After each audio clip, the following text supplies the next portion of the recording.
think it's important to note that when people think about influence, they think about it as something like a character or soft, character issue or a soft skill. When influence is so much more, it's really the foundational thing that gets things moving across all sorts of systems.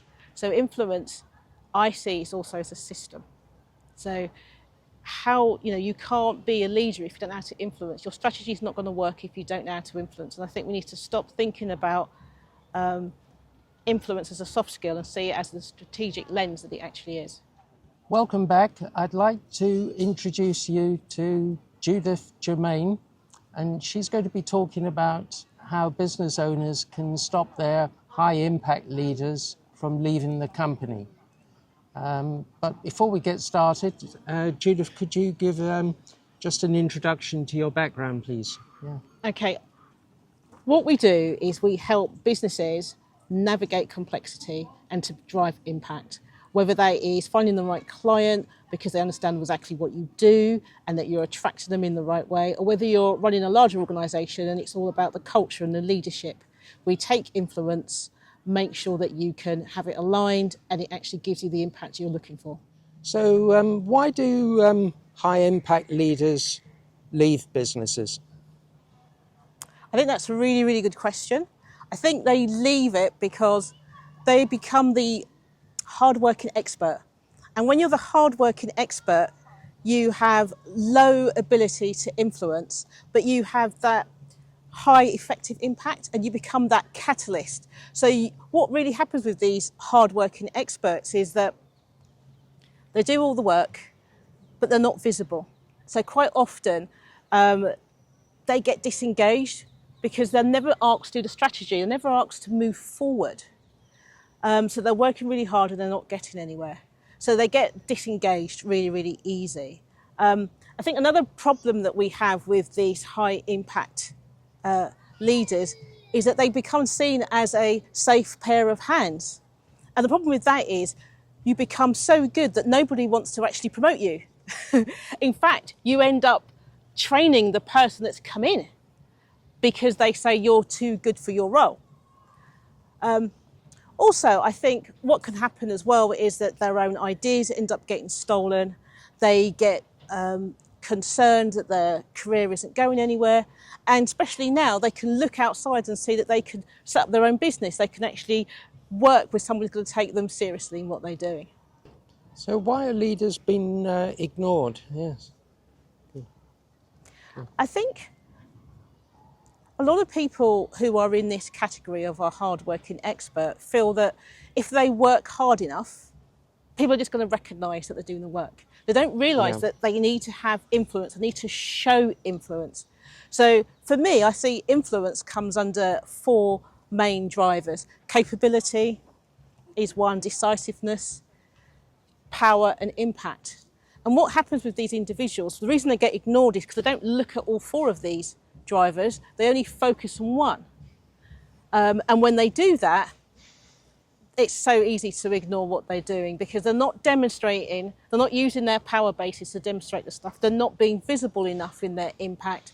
And they often have really great capability, but they don't know how to flex it, be versatile and to narrate that in a correct way.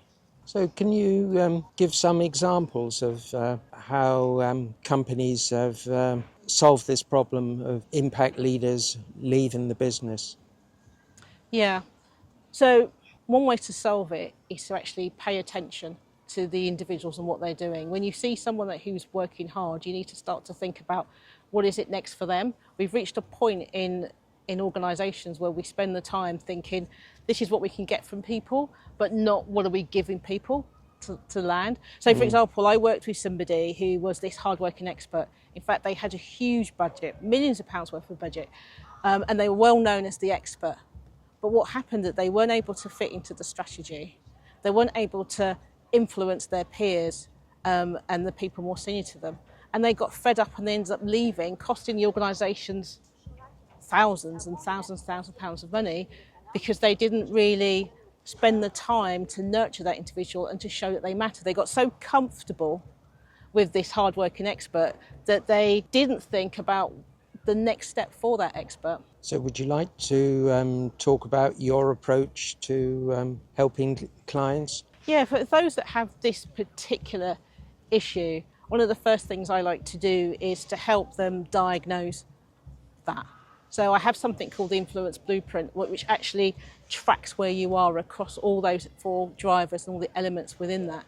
And then we take that and we calibrate your influence so that you're able to be more visible, say what, be more visible, be able to demonstrate what you do and have real capability. And the great thing about this is that it's not just the benefit for the individual, it's also the benefit for the organisation. And I've seen organisations increase their turnover, increase their ability to hold on to the right sort of people, just because they're able to understand influence and track it through the system and actually see where all the bottlenecks actually are. So that's one of the ways I help people with this particular problem. And you also run workshops and offer coaching. Yeah, thanks for asking. Yes. So one of the things that I actually do is have immersive mentoring, and that's what I do to help people to take their influence moving forward. I also do bespoke leadership training and culture assessments. Okay, splendid. Is there anything else you'd like to talk about?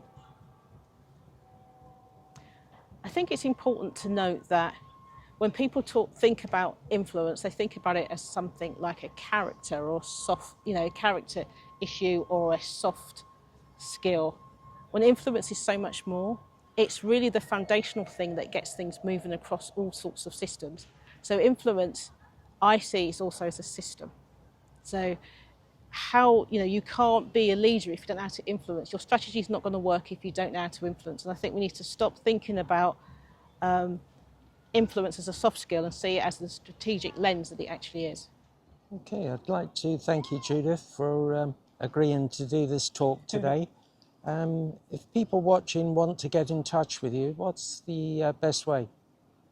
The best way is to go to my website, which is maverickparadox.co.uk, or email me at judith@maverickparadox.co.uk. Okay, and I'll put all of Judith's contact details and bio in the comments below. And if you have any questions for her, then please post them in the comments below. And please like, share, and subscribe. See you next time. Thank you.